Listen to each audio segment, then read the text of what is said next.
where we stand halfway through the Chinese Regional Open season, and pre-Rift events coming to your LGS next week. All that and more on this week's episode of The Winning Point.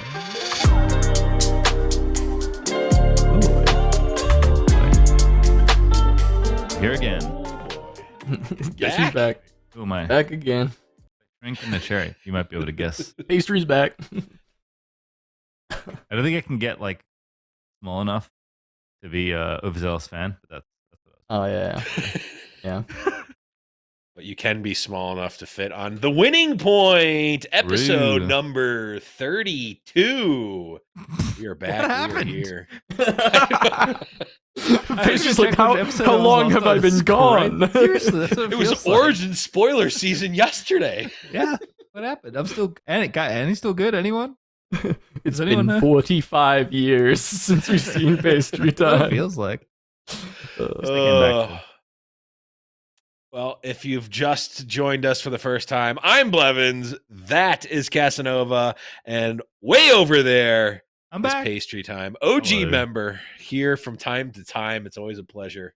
I think have you more on, my regular viewers will be happy or extremely devastated to know that. I believe you'll see me quite a bit more frequently. So I should be back with some regularity. Look, I know we're going to be happy. So Yeah. and That's really, all that that's all matters. that matters. I That's only true. recently It is our found out show. that we recorded these things. But we've got a lot of, I don't know why. For the first time, I was about to say Legends of Runeterra. It's because we were talking about lore earlier. We've got 32 some Rift. episodes. We're really reverting back. The Bandle City Mayor is here. Okay. I don't know why I'm so unhinged today. We've got Today. the time. Chengdu Regional Open to talk about because that happened. Well, it's Draven. It's Draven, Cass. Yeah. It's Oh. Yeah, it is Draven. But what I will say is we once again had Fiora make the finals, and I think that was a pretty big surprise for a lot of people, myself included. It's not that I've not been a believer of this deck. In fact, I have been. Spoilers, I'm playing Fiora at Bologna. I'd basically been working on it as like my main option for a while now. I was mainly angling for a best of, but when I select a deck that I want to play for best of, I wanted to play a deck that I felt had potential to still top 8. Like, I didn't want to play a deck that could never top 8 or anything like that. So I believe in the deck.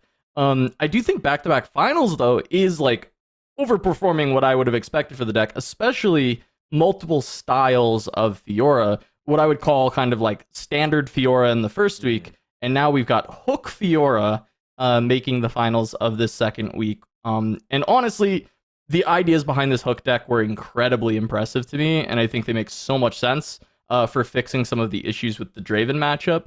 And it explains why this guy was able to make such a deep run and make that finals. And even though, yes, he fell to Draven in the finals, I don't think he was ever really like out of those games. I think there were some big chances for him to win. And I think even in game 1, he probably should have won. And I think it was a lot of fatigue that led to a very difficult decision, not even being made wrong, just taking the easy road and then losing to Xaxes from the Draven side is basically what happened here. We ended up in this spot in the finals.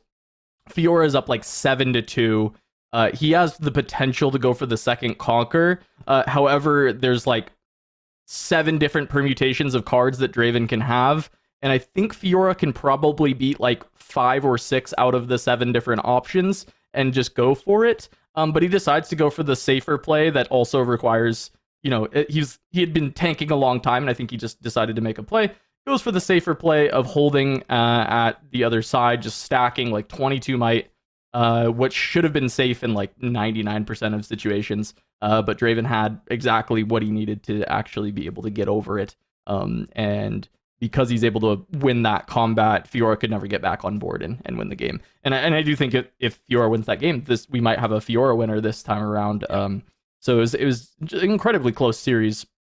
And yeah, so Draven's pretty dominant, but I think we have some other decks showing up. And the fact that Ezreal made another deep run, I think this is a deck people have been talking up a lot. Mm-hmm. So I don't think we're in like a one deck format, though Draven is certainly like, if you just want to play the de facto best deck, you should just be playing Draven right now. Well, I'm glad we at least figured that out at spoiler season, that Draven was going to be probably the best deck. We could have never guessed. Yeah, it's this sort of one domain format either, right? The fact that like Fiora's domains are doing well is nice. I mean, there is maybe some level of like, if you're not playing purple, should you play punch first? Is maybe the other consideration. And the orange cards in general seem very good numbers wise, especially. That's kind of been true in Origins. That certainly feels true still in Spiritforged. But no, not the worst thing, especially if there's hook variants running around to Fiora. Like, it feels like there's some room to grow. And if Ezreal's getting popularity, it feels like there's maybe one other deck that might sneak in there. So the metagame feels like it's developing at least, which will be interesting because obviously the first big RQ for English is coming up in like a month or so. So it's always interesting to me how the Chinese meta like does or doesn't influence the West. But certainly there'll be a lot of things to potentially draw from those players looking to play. It's at the very least impacting the price of cards in the West because baited hook is over $40. I think. Did you get yours already, Blevin, for 50 cents? I didn't get them for 50 cents. I got them for $30 in Vegas because I'm like, I just want to play the card. Don't care. Just don't tell me how much these are. Just take the appropriate amount of cash out of my hand, please. Thank you. I probably shouldn't have said that in Vegas, but it happened. Okay, so Cass, as the resident Fiora expert, tell me on a scale of 1 to 10, 10 being absolutely the most unhinged, crazy thing, 1 being this is actually reasonable and I'm going to test it. How crazy is it to cut orange power out of the hook Fiora deck? Because like deck, entirely. I'm talking unhinged. Okay. That's so unhinged. Obscene. No, like I also think that that's probably true because of the 2 orange cards are insane. Obviously, Punch First is amazing, and Set Brawler is really, really good. Also, I would also consider it amazing. But the thought process here, and there's a little bit of hinge that goes into this absolutely unhinged thought.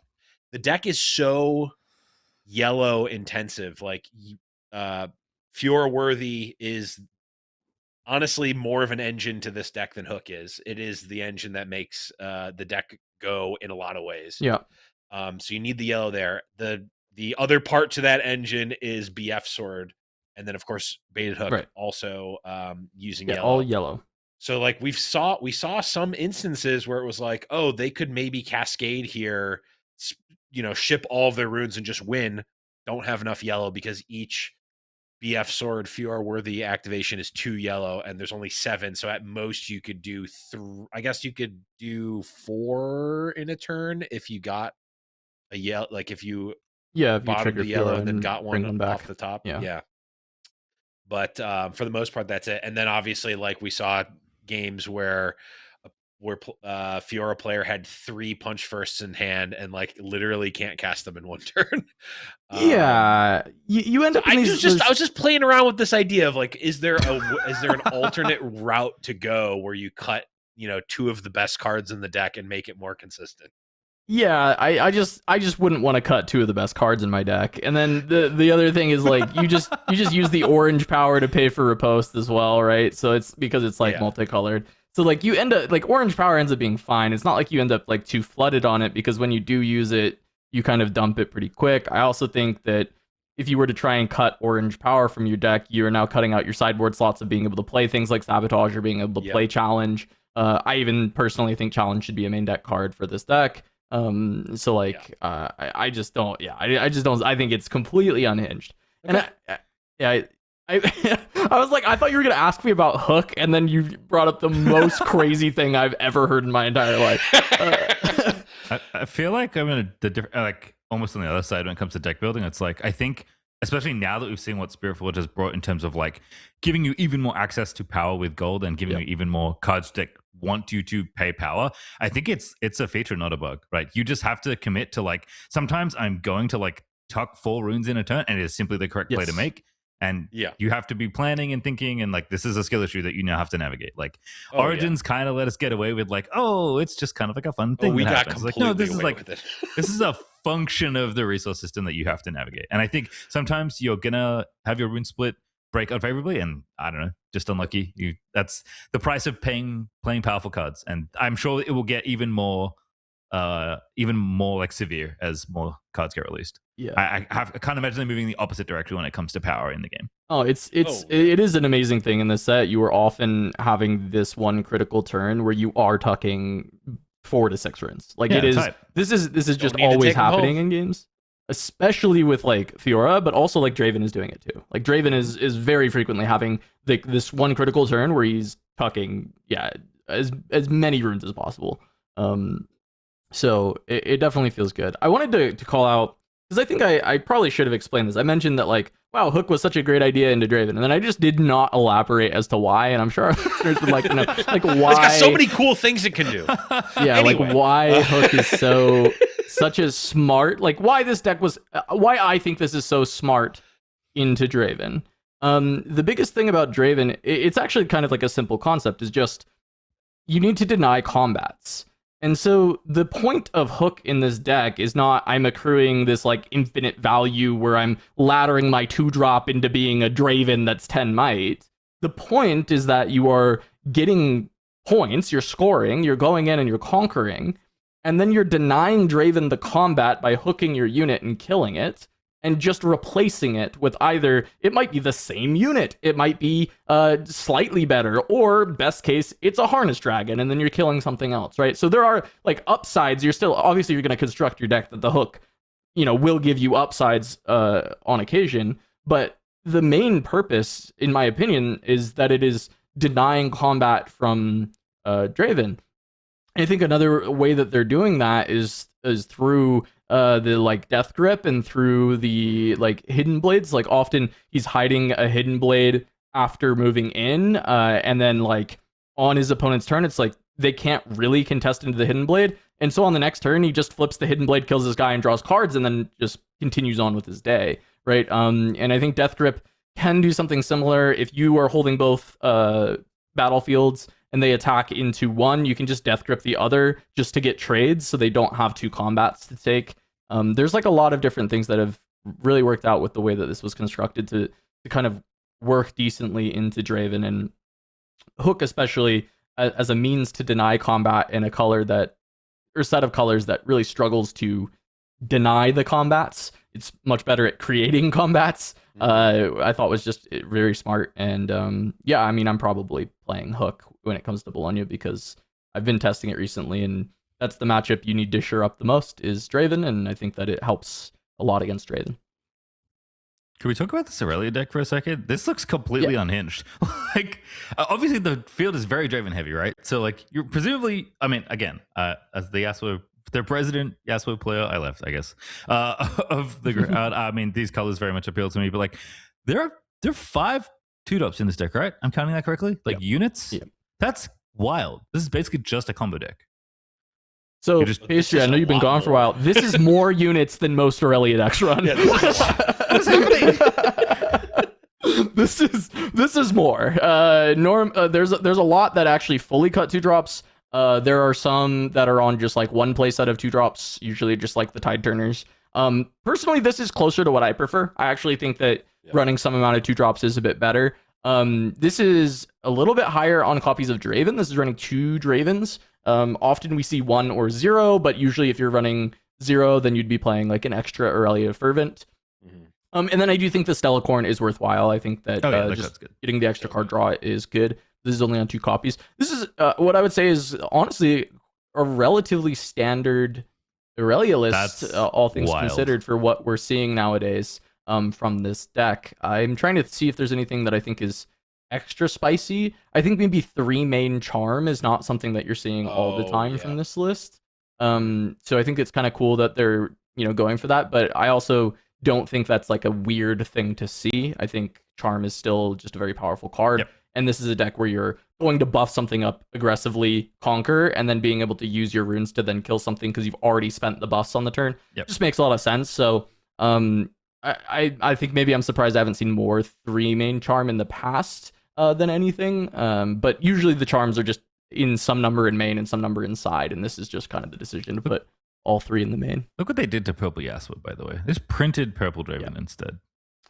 Yeah, we did see a deck that was running a Purple Yasuo, an Irelia deck that was running the Purple Yasuo. We also saw an Irelia punt an entire game by leaving a Draven at a battlefield. And because the Draven lets your opponent score, they lost from 5 because in a spot they never could have possibly lost if they had just left the Draven at home. So the other thing, I don't know if you've seen the Siren with this deck a lot, Pastry, but that card is disgusting. Pastry was an early Siren adopter. Yep. I think I've been trying to figure out how to fit into Jinx. I love that card so much. It doesn't make any sense, and it's really bad. But I really want it to be good. I think all of the through line of all of these decks and of really all of the what I see as successful decks in Spiritforged right now is you need to do exactly what you said, Cass. You need to be dodging combats. You need to be in whatever way you can turning your units into Orange Lucian, which is conquer, get out.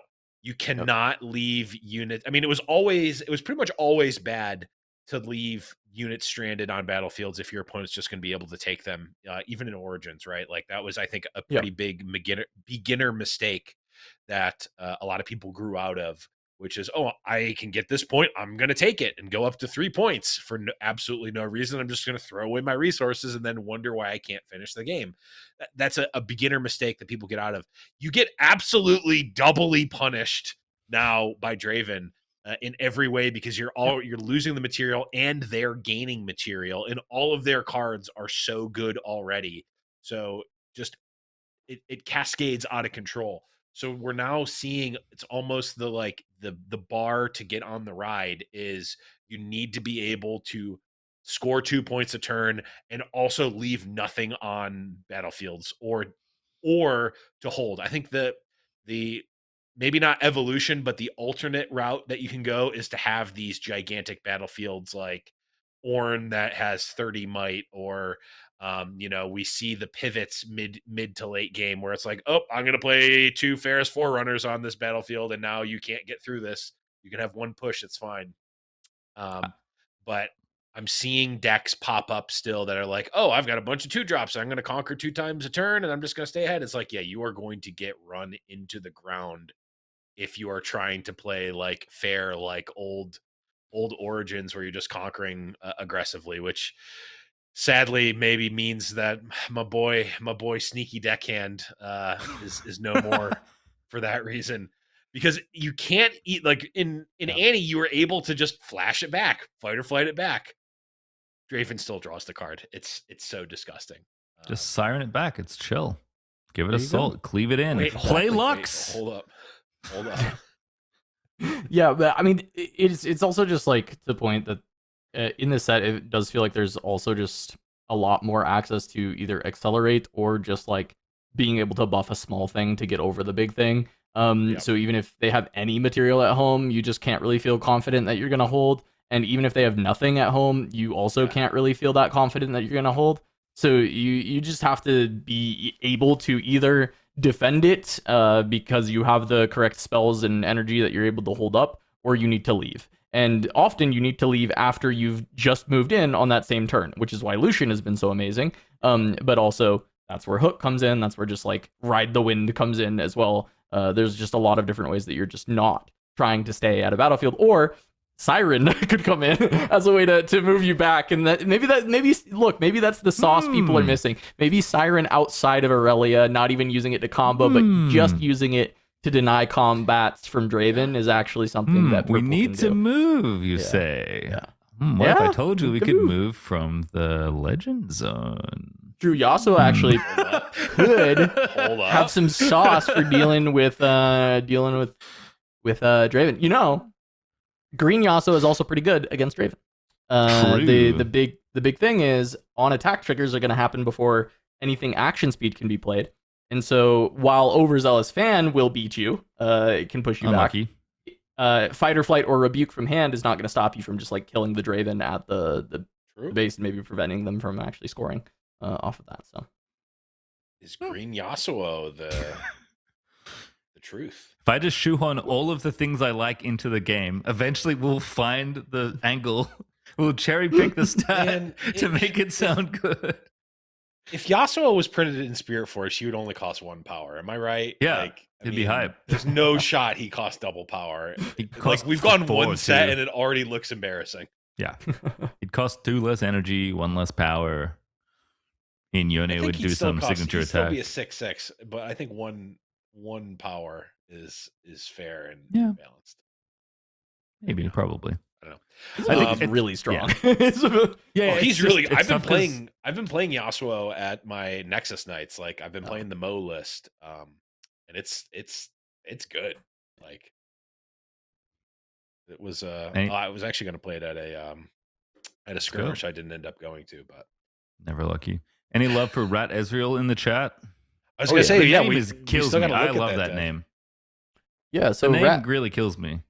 Rat Ezreal is really funny, right? This is you just get 2 equips on this rat, and he just can go around the world forever. He's better than Irelia. He just like once you've paid that initial upfront cost, you don't have to pay anymore. You just run around the entire world, conquering everything. Rat is pick crew. This is when you play a gear ready me. I love this card. It's 3 energy, 3 might. But the combo is you attach a call to it, and then when you conquer, it makes a gold, and that gold is a gear that you have played, so it readies pick crew. So every time you conquer, it basically just gets readied.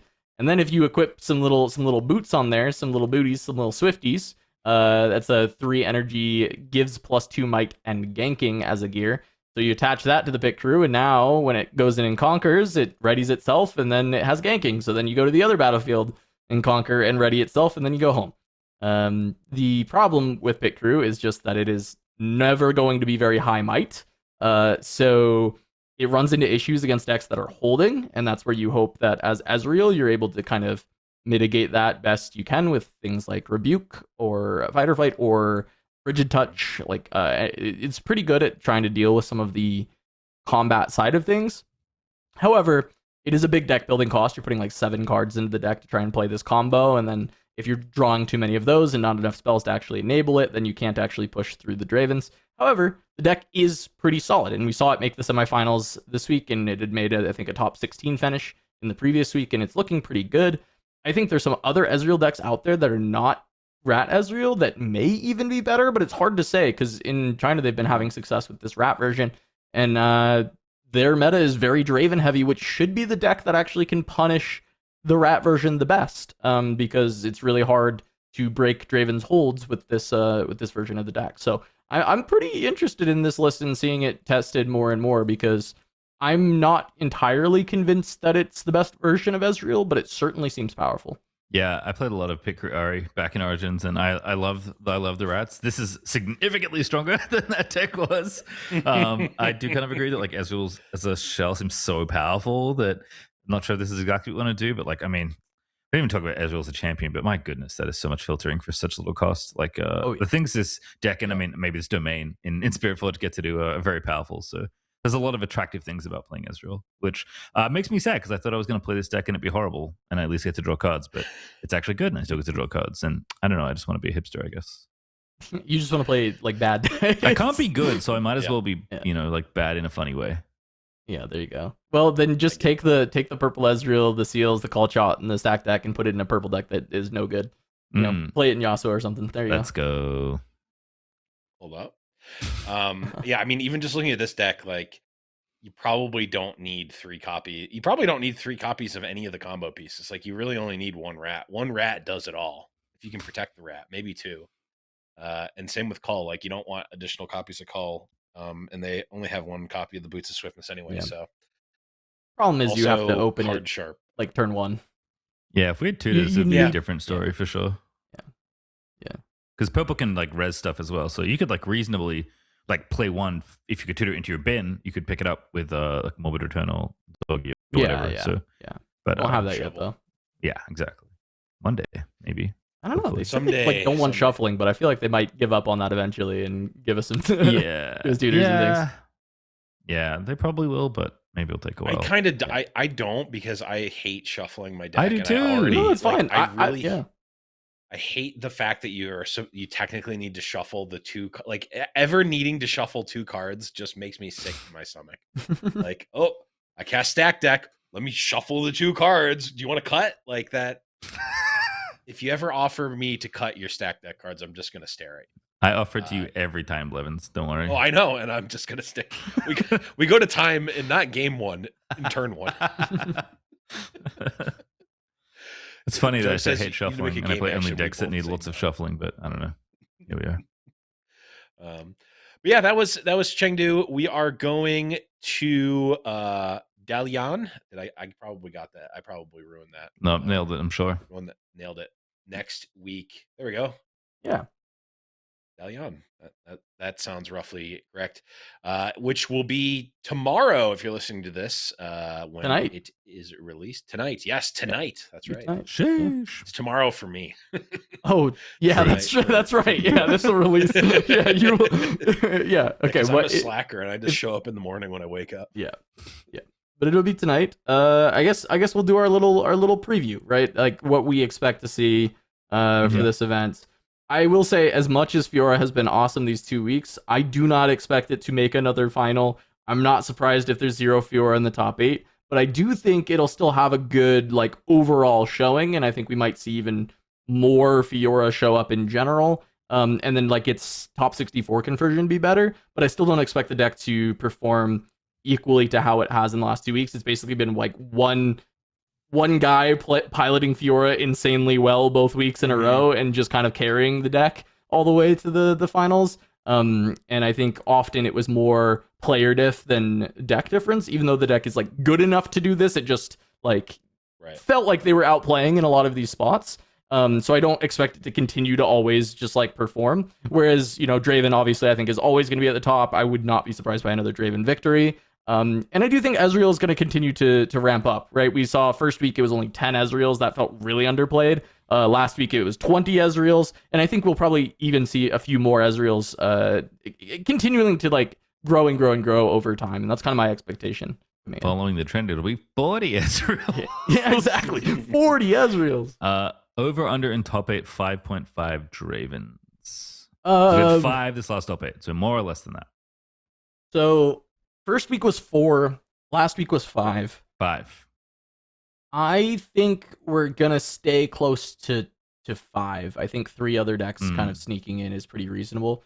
But I guess if I'm going, so I guess that's under 5.5. Yeah, I guess I'm under 5.5. I think it's gonna be 5. I really think it's gonna be 5 or 6. I think that's the very realistic number. But if I have to pick out of that, I'll say 5, close to 5. I think I'm here for the copium. I was like, slight adjustment, not enough to move it down to less than 50%, but I think maybe back to flat 4 feels like my read. But I mean, the deck seems very good, so that will see some stuff. I'm happy if it's 4 Draven and then 4 of at least 2 other decks comprising the other 4. Like Kai'Sa versus Yi every week was boring. I think it got boring at least, like as a macro story. Although I would argue it didn't. But like the general narrative of the people who like to complain online about things being the same more than one time, it was boring. I think the Draven versus the world and there being like 2 or 3 other decks in the top 8 trying to beat him. Like I still think that's a cool story. We have a clear villain and it's been fun to cheer against all the Dravens. Like it really has been. Like it's actually been a really entertaining great heel. It's thematically perfect. Yeah, and it's been a really great time in the co-stream as well. Someone even pointed it out. Like when we were watching the games against Draven with any other deck, there was this huge bias of everyone that was sitting on the panel talking about the game saying we and us talking about the deck that was not Draven. Like we're all on the team against Draven trying to figure out how we're going to win this game with the player. We're like, how can we beat Draven in this spot? And I think being able to kind of root against Draven the entire time has been fun, and I don't think there's any like problem with that either. If you play Draven, you get rooted against, and that's okay. Like you're playing the best deck, you can win, you're the favorite. And also I think some of the games have been a lot more exciting in Spiritforged. The reason I say this, I think Origins is amazing, and there's a lot of really great gameplay. The reason I didn't like the Kai'Sa Yi stuff every week is not because like, I don't like these decks. I just found that matchup in particular quite boring. I just did not feel like it was that entertaining overall of like the decision trees. It felt very basic. It felt like we could easily predict exactly what each play was going to be, especially from the Yi side. And then it just came down to, was the Kai'Sa outplaying in the spot and basically playing around whatever the Yi was going to have. And often that was the case, and then Kai'Sa would just win. Whereas now, I think these matchups, there's a lot more reads that have to happen, like hand reads. There's a lot more interaction, a lot more decision points that the players are making. So we're way more commonly wrong about the play that the player is going to make, or we have a different line that maybe was better that the player missed, either due to us being able to have more information about the opponent's hand, or just we're seeing a different line because there's, 40 different possibilities you can take on the turn, and we just happen to see one that may have been better in that spot, but the player is considering all of them and finds another one that's probably pretty good as well, right? So it's just cool that you're getting like so much more variation in what lines that can be taken, and part of that is because we're drawing a million cards, and part of that is just, power creep of each set. I mean, this is just card games, right? Each set you're going to kind of get stuff that's a little bit stronger in a lot of spots, and sometimes that makes something from set one stronger because it combines really well with something new, or it's just something that's new that's very strong. And we're seeing kind of a little bit of A and a little bit of B with that, especially like Fiora with like Punch First and Riposte having these huge blowout spots, and then Draven just turning all these purple cards from being pretty damn good to being absurd, right? So it's been cool. And Draven turning Bryn here into Thousand-Tailed Watcher randomly. Yeah, I mean, I yeah. have that on my bingo card. Yeah, Bryn has been really spectacular. I think I was gonna say we all knew that card was gonna be really good, but I don't know if that's true. I knew that card was gonna be really good. I think our panel in general thought the card would be pretty good, but I predicted it being really good in this set, but not for the reasons that it actually is. For the meme, the first card we saw was that like orange rare that has seen zero play. Yeah. And you get to cheat it in on your opponent's turn. The Christmas Land combo. Yep. Maybe a little spoiler for my Bologna deck. Oh boy. Your Lucian Bologna deck is here to help Bryn here. Shh. Wait, if you hook it in, do they have a window to respond? I guess the ability. Yeah, they can respond to either the hook or to the Bryn here with reaction. Yeah. You can always respond to it just being played with reaction speed. So. Yeah. The latter part is what matters there. The yeah. hook thing is whatever. But that does stop. I mean, it stops. We saw it actually be super relevant. Like it stops Punch First, notably, and also it's pretty good. All of the pushes and blah blah blah. Like it's good. Card is good. Yeah, I didn't actually think of it like that, Cass, but you hit the nail on the head. Like the reading your opponent, not just mathematically they have. If I can think of every possible card they can have, play around those, I'm good. It's now like if I think of every possible card they have, I can't actually play around all of them because you can play around like half of them. Cloak plays around. I can play around Cloak, but not Fight or Flight, or Rebuke, but not blah blah blah. Axe, you've got so many different angles that you've got to be, like you said, hand reading. And also, people are gonna think I'm crazy, and I am. But the soul read on your opponent, like when you're sitting across the table, like when you've played enough, you've played a long time. Sometimes you just have the read on your opponent. You're like, you've done nothing from a game. Like if I was just looking at the written relay of the turns that have happened, nothing you've done makes me think that you don't have Spinning Axe. I just know you don't have it. Swing anyway. And you see top players just. Sometimes they just know it, or maybe it's just a little thing that isn't super obvious that they do it. I see, the player that comes to mind for things like this is Alan, because he is the master of just the cold bluff every time. We'll just do the bluff attack, especially with Reaver's Row, and just put the fear into your opponent, and little things like that have an impact on how the match plays out in a way that you can't just calculate based on the cards in hand and the cards on board, which is. Honestly, that's the cool thing about card games to me. Oh, yeah. It's also definitely a product of what Yi did, right? Yi was just the deck that made you do math every turn. That's all the deck did. It's not very complicated. We've seen plenty of math problems here, too, but yes. Yeah, of course. But it's nothing but math problems. Yi was just like, hello, I'm presenting numbers. What do you think of them? And you just did the math and it was chill. Oh, it didn't, because the power was fucking gigantic for some reason. So I like that the puzzles are more complex. And I think partly is the influx of purple cards being good, because they were some of the trickier cards. And cascading equipment is a cool Yeah. lethal puzzle. Yeah, they added that new stuff. we I don't saw. know. Yeah. If anyone doesn't know what cascading equipment, what we mean by that, basically like if you go in with one unit that has the equipment and then you trade with one of their units, your unit dies and drops the equipment. Their unit dies, goes home, whatever, or goes to the trash as well, right? And then you equip the equip to another one of your units and send it in, right? So you're just getting like multiple instances of the plus might from the equipment in a single turn to try and use for the same like conquer attempts. So you can create just like these obscene amounts of might to conquer when you have weapons on the board. Yeah, so now BF Sword reads, sack a land, lightning bolt to your opponent's board. That's it's pretty good. Decent. Little seismic assault action. Although I guess you just anyway, you're throwing away lands to deal damage. You know what I'm talking about. Where's the Swans of Bryn Argyle? There's a throw. There's my one. We don't want that. Way too old. We don't want that. There's my one way too old Magic reference for the show. Anyway, we had a main topic actually, and that is the Spiritforged pre-Rift kits. Because in just a week from the release of this episode, as you're listening to this now, it's going to be just 1 week before the pre-Rift events. And as someone who actually got to play in a pre-Rift event, I can confirm they are awesome, and this format is super fun.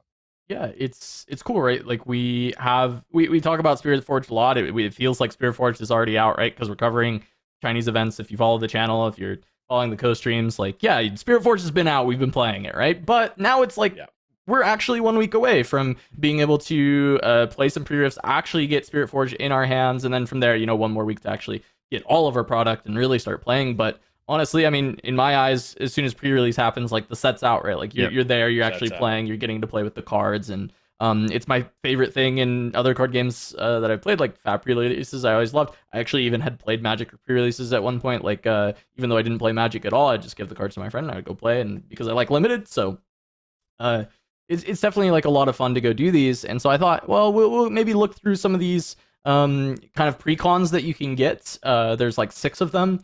That has a legend, it has one of their champions, the rare version, not the epic version, and then just some cards that go well with them that you get alongside your 5 packs to supplement, to be like, okay, well, this is at least some early direction that you can build towards. You don't have to, but you can build towards this one that you're given, and then kind of push from there, and maybe just talk about what cards we'd be looking for if we opened one of these, and that was the pre-con we got, and what we'd want to see in our 5 packs, or even which ones that we are wanting to potentially play at our very first event.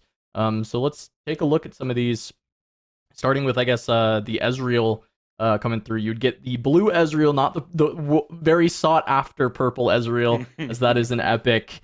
And then it's like a huge amount of repeat cards, right? You got your like Rocket Barrage, your Frigid Touch, you got Called Shot, Temptation, like a bunch of these repeat cards.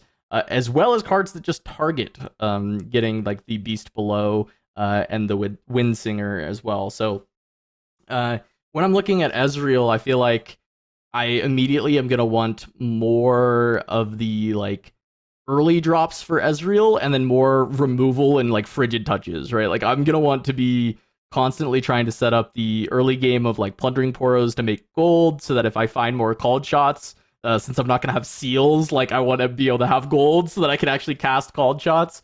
And then from there, like being able to find as many Frigid Touches in my packs as possible to enable all the early units, and then the like as many draws as possible. But yeah, what are you guys thinking about Ezreal?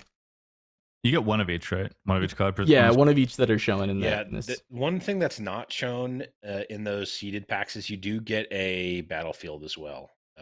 I don't know what they are for each individual one, but you do get a like battlefield that is good for the legend. The Lucian one, it was on the thing that I sent initially. I think I've got it here. This one is, you get Ravenbloom for Ravenbloom Conservatory for Ezreal, which is really good. So you want more spells to maybe use with your Conservatory. So definitely looking for a lot of like these Frigid Touches.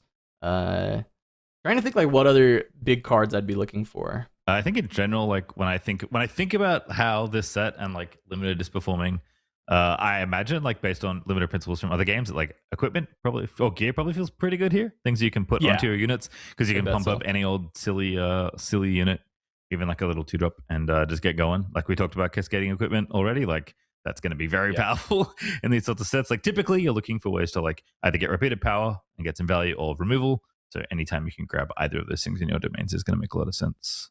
So realistically, I want the orange cards. Is what I'm what I want. I think I'm just looking through my actual pool here and looking at my blue cards. Pickpocket is a card that good. seems really sweet because you can just like there's a lot of incidental gold. More so, well, maybe not more so than in constructed, but certainly possibly. Like there's cards that you would never see play in constructed that probably make gold. And I recall in the games I played, there were just random gold around. And there's ways to use it, and being able to steal that with a pretty efficient unit is quite good.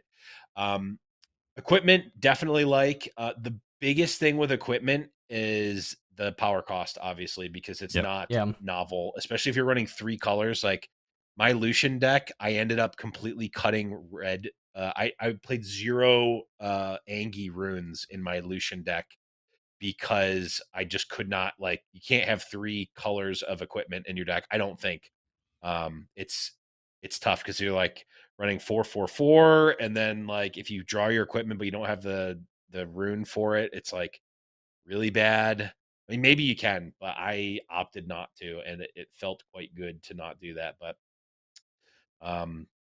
yeah, I think you do want more spells in Ezreal, but you don't want to be just spells because at its core, limited is combat focused. You need like big units still. I actually think I'm looking at like some rares in purple. I think Vex would be really good for this format. Yeah. Being able to just like create combats and be able to still play all the cards that you've got in your hand that you need to and get the draw value from Ezreal. I think like optimizing Ezreal's draw value is going to be really important. So finding spells that target is going to be really strong. I was trying to look through some of the other colors to be like, what other color do I think would be really, really nice to add to the Ezreal deck? And I think maybe it's actually like green. And I think that's because you can get stuff like Feral Strength and still get like the repeat value. It's targeting your own units instead of opponents, which is not as good. But like even then, you could get like Thwonk, and that opens up some potential for holding. Or even something like Desert's Call, which is units, but it is a spell if you're playing on the Conservatory. So you can kind of find it in that way. So I think green could be cool as something to look out for. Or from there, maybe red, where you're going to get value from like Piercing Light, as it's going to target multiple things for Ezreal. And I think that's maybe something that would be cool to look out for. Yeah, it's so interesting when you can play multiple colors, but your runes get stressed because that doesn't really happen in constructed. Like you never have to worry about, at least right now, running 3 domains and how the color balance is going to work for you.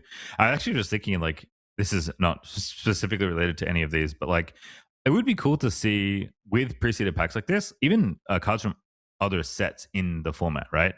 Because you wouldn't want to do it necessarily for like limited, but like Discipline, obviously like a really good staple green card that would be great in Ezreal if you're looking to try and put a third color in there. So I could put that potentially in like I mean, I guess it wouldn't go in the domain, so it wouldn't make sense. But finding ways to get those cards, but they could have slapped like Singularity in there, right? Like that. That's true. That'd be a really good staple card for Ezreal. So you could do that. They could do that with these kits too, and even give players access to cards that maybe they wouldn't have. But that doesn't dilute the packs you're opening, right? For the actual sealed packs part of it. So. I love that idea. Yeah, that's a really cool idea. It reminds me of a game that was actually designed by Richard Garfield, or at least partly, called Keyforge. Yeah, where they had like they were like the colors had preceded like a list of cards that you could have in it. So like I don't remember any of the names of the cards, but like all of the like gorilla cards were always in red. And whatever the other ones were. I'm butchering this entirely. But they had really cool really rare ones that would like you could get an off-color card in a different color sometimes that fit in the theme of the deck, where it was like, oh, it would be like if there was a blue, if they like put Discipline in blue and it had Ezreal art or whatever, like for this event specific for like this seeded pack would be an interesting thing. It would be going way out of the way to like facilitate a kind of cool thing for a casual event, but like kind of a cool idea, I think. Um, then you have to ask, is that card legal? And if it's not, then you have cards that like you're getting at the pre-release that you can't actually play, and that it's a whole thing for new players. But could be a cool idea. All right, let's push along. We got 5 more of these to quickly go through. Up next is Irelia. You're going to get the purple Irelia in this, which is the one that reduces the cost of your cards targeting it. And that's going to go alongside Stellacorn. You're going to get a Not So Fast. You are going to get a Boots of Swiftness, which I think is insane that Irelia gets this in the little starter thing, because I think that's like an enabler to just do the like constructed Irelia thing of running around the entire map. And then from there, just some very like generic early drops that are coming through, a Feral Strength to give you some of that buffs. But, you know, Irelia is really going to be missing the disciplines and the on guards and those kind of things. So I think, you know, getting a little bit of more power coming through with the boots and at least giving some options there is going to be nice, because I think in your packs, you're really going to want to be able to open up as many buffs as possible. And I'm trying to think like where the targeted buffs are in this set, because most of them are actually in Origins. So it's going to be needing to find something like Heart of Dark Ice, I think, is like a really important gear that would be cool to pick up in your packs if you're playing Irelia, and I'd really be looking for it as maybe a reason to actually decide to play her.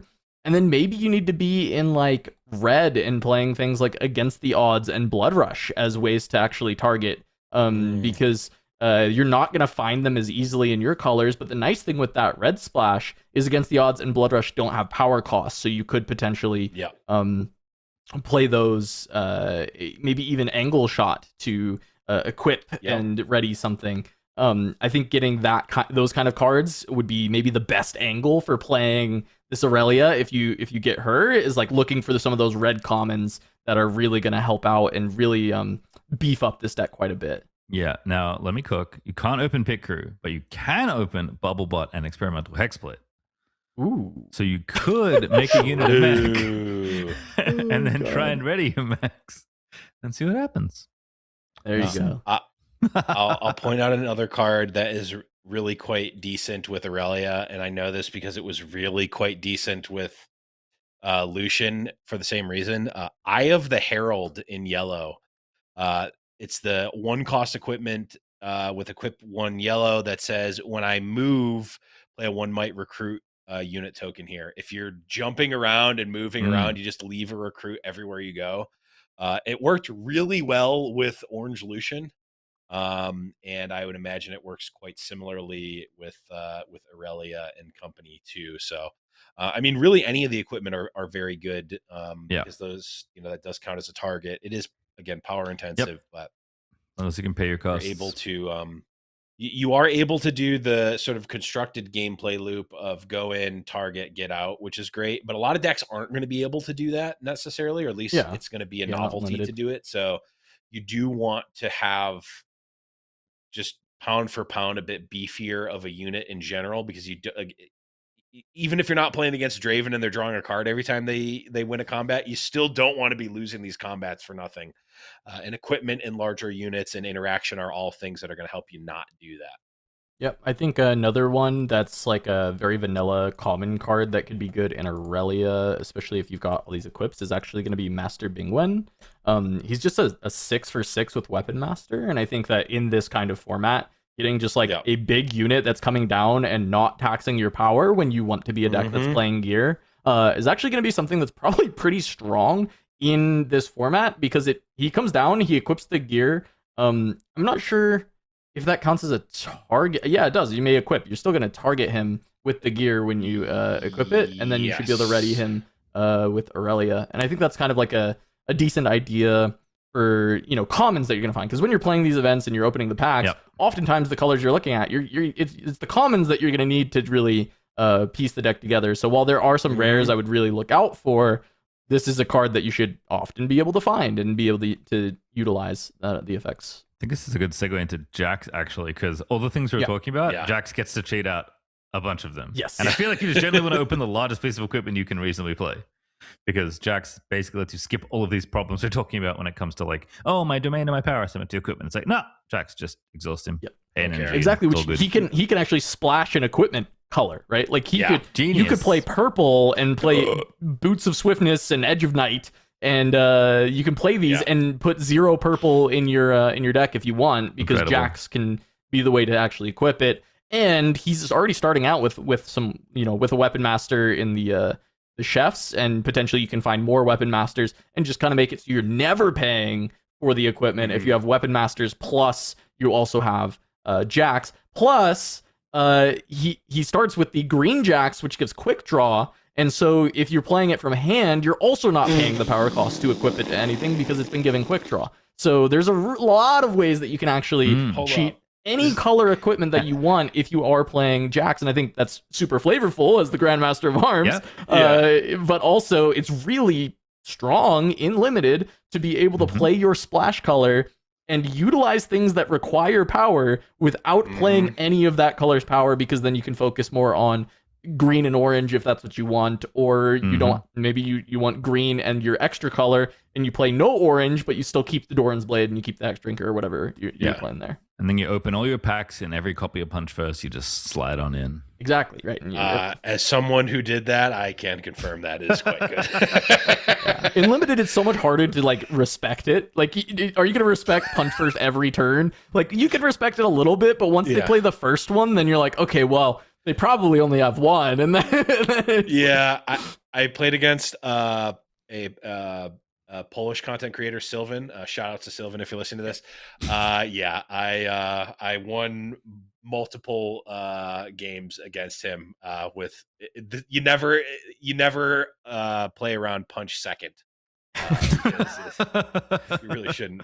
However, if you're playing against Lucian, the first punch first is a given because it comes in the pre-con, which is kind of broken. Speaking of, we'll move on to Lucian now. I know this is the one that you got to play. I mean, Jax, there's more we could say, but really the obvious thing Jax looks real good, actually. Is look for the weapons and how you can cheat those power costs and how you can utilize that. I think is going to be a really good way to do it. Another, from there you just go for value units that are going to use those weapons well. But Lucian, I think a lot of people were saying that Lucian is very likely the most powerful of the precons. I think you're going to be fine no matter what, and it's going to matter more what you open in your packs, but there is like going to be a baseline of power that you get from each of these. And Lucian, getting orange Lucian for the champion zone is already very strong. Most orange decks are really liking this card right now.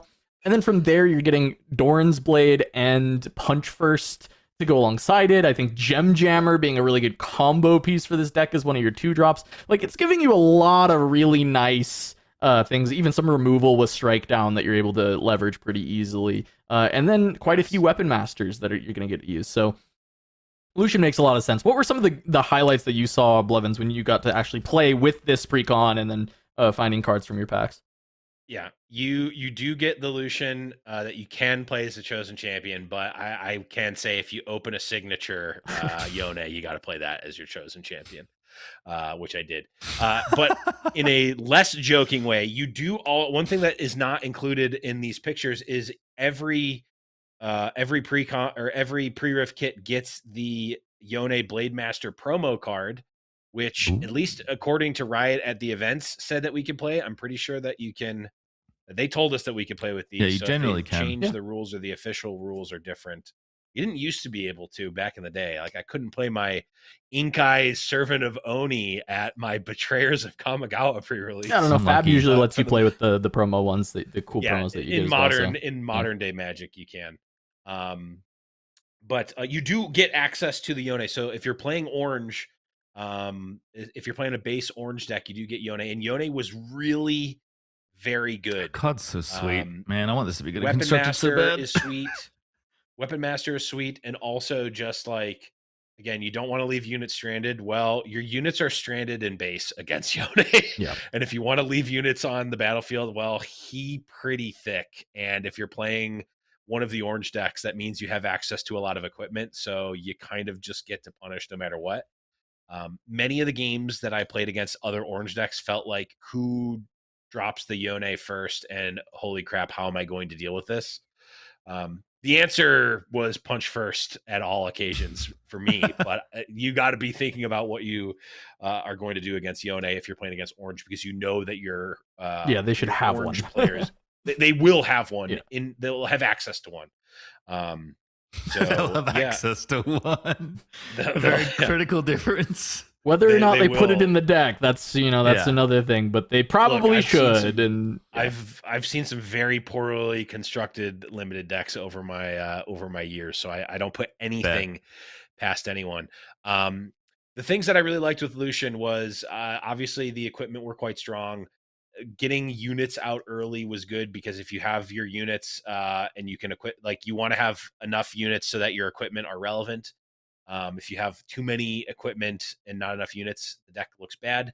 And then any removal spells and pump spells are really good, especially we're thinking usually at the highest level where my opponent is going to be playing around the range of cards I could possibly have. People are not going to be doing that at a pre-rift event. Just So jam. It's fun. You just get free extra value by using these reaction speed spells, because your opponent's not likely going to have every single common pump spell that sees no play in Constructed memorized for their pre-rift event, where they can maybe win 2 packs of Spiritforged. Yeah, I wonder if blue is really cool with things like Frigid Touch and Drop Border, right? Because you're probably gonna have a couple weapons, so that's like a accelerate unit tokens. Or even really fun one, Gearhead in a Lucian deck. So it's each equipment attached to me gives double its base might bonus. And then you're playing, you got your Doran's Blades in there that are given +4 might to Gearhead, and it's an accelerate unit. That's kind of, there's some very funny ideas, I think, from blue, or I'm trying to think what other colors could be pretty, maybe yellow, because BF Sword is just like such a house if you're able to find some BF Swords. I was basically forced to play yellow because I opened Riposte, and there was no way that I wasn't going to play that. Yeah. There are signals, I will say, that you should just kind of splash a color. And I think opening a signature spell on this set is often going to do that. If you open Riposte, then you're going to play that in your orange deck, and you're going to splash yellow. If you opened Spinning Axe, right, you would splash purple, right, so that you could play that instead.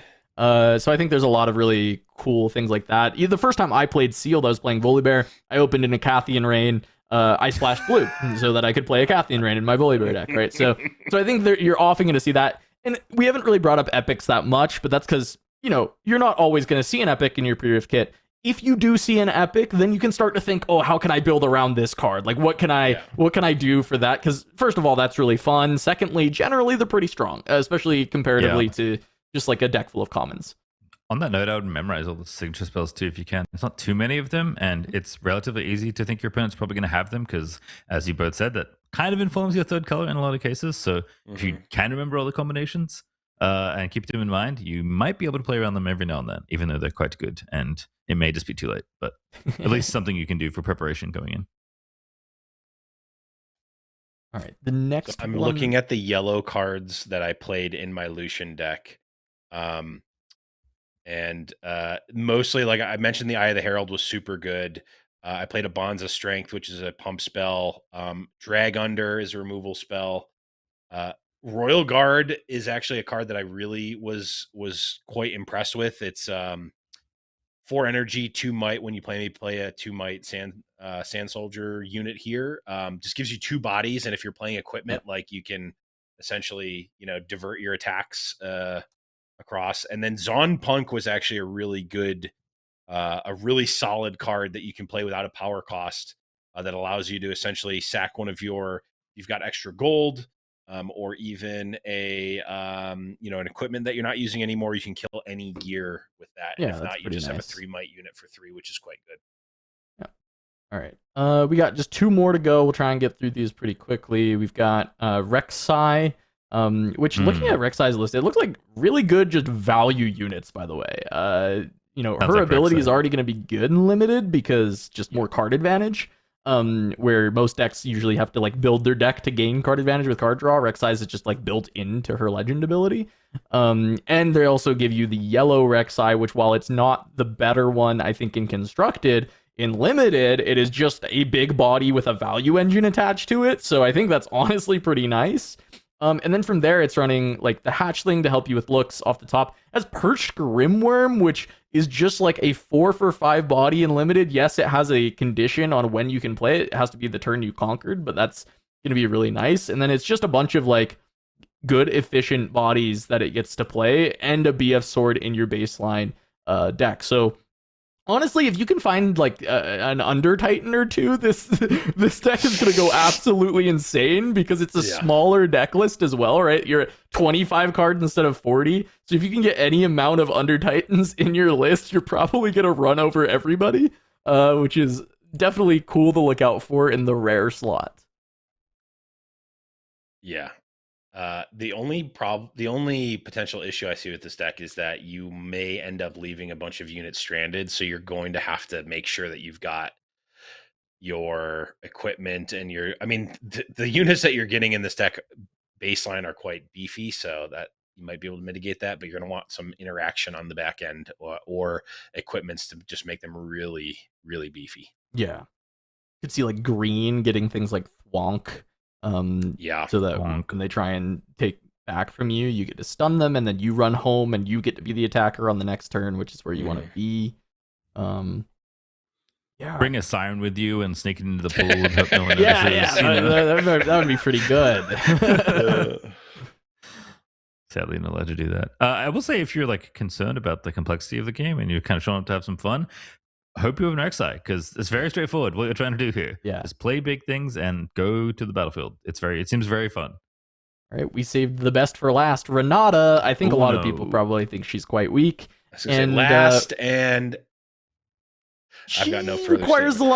She requires a lot of synergy to work well, and she still doesn't even work that well without with that synergy right now. There's some cool like big combo decks that she gets to play, but because she's very combo oriented, you're gonna have to rely on the value of gold to try and get there. Holding's probably pretty hard in general, but if you can, leveraging the gold to have higher power costs and still outramp your opponent is where you're gonna want to try and leverage. So any way that you can make more gold is good, especially because once you get to 5 points, the second part of her ability is still gonna be really strong. So maybe any other color that can help you make some more gold, maybe something like Treasure Hunter or Cull from purple are going to be some good additions to try and, play a little aggressive early game, get to the 5 runes with a bunch of gold generated, and then have some big bombs that you can play with it. I think even something like Trove Golem is going to be a bomb in limited because it is like a massive unit. I think he's just a rare. Yeah, he is. He's like an 8 energy, 9 might. And then when you play him, you get 4 gold, which is going to refund a bunch of energy. I think that's kind of a card you'd want to look for Renata. Yeah, I was going to say my plan would be just open the best power cost card you can, hope you draw it every game, and make enough gold. It's Jax, but a lot worse, let's say. Yeah, one thing to note we have not mentioned is that you don't have to run your legend or necessarily your chosen champion. I think you almost always want to run at least one of them. I can't really think of a reason why you wouldn't. Well, you don't draw 2 cards if you don't. So the rule is you can forego a legend or forego a chosen champion, and you draw an additional card at the start of the game. But if you forego both, you don't draw 2 additional cards. You still just draw 1 additional card. Yeah, I think that and also if you're playing Renata, you don't need to run the Renata chosen champion. You can use any champion that is in your colors. Yes. So if you open Ornn, for instance, that may be a better, a more attractive option than Renata Glasc Industrialist, who does not have a ton of synergy in this deck. I feel like the gold tokens entering ready doesn't matter that much for limited. I think you're fine enough just cashing them in on a later turn rather than needing them that very turn. Something like Vanguard Armory would actually be very strong, especially with that. So if you get some Sand Soldier generation, so maybe green is a color that you're looking into with some of the Azir cards. Ooh, Arise Renata would actually be kind of sweet. I thought you were going to go the other way. Just open all the Azir cards and then find an Azir and then play that. play and then Azir play instead, Azir. yeah. I thought that was going to be. Could No, also actually, be that. angle. I did love the Ornn call out though. It is a good point that if you got the Ornn and then you get all this like gold generation stuff, then you could actually get a really powerful Ornn and kind of do some cool stuff there. So yeah, there's some good ideas. If you you're like lucky enough to cooking, pull an this is epic, the you can do some cool kit for stuff you. as well. Yeah. But also, you can not play the Renata Legend and just draw an extra card at the beginning of the That game, is which also is probably going to be the most common option for her. Yeah. Probably the only kit to recommend that option for with any level of consistency. So remember that is a thing you can do. Yep, it absolutely is. But we are quickly here running out of. We're. I think we're out of time. We are actually out of time. But so let us know how what you're excited for. What legend do you want to open at your pre-riff kit? Let us know in the comments below. But as we said, that is going to be it for this episode. Again, make sure that you are tuning back into this very YouTube channel in just a few hours if you're watching this live for the next Chinese regional. I know Cass will be there the entire time because Cass is crazy. We've had a whole cast and crew of crazy band of wanderers coming in and helping with the cast, sometimes including me as well. But we hope to see you there too. But that is gonna be it for this episode. For Cass, for Pastry, for the whole crew at Turn 'em Sideways, I've been Blevins. See ya on the next one. Bye, Mert. Bye.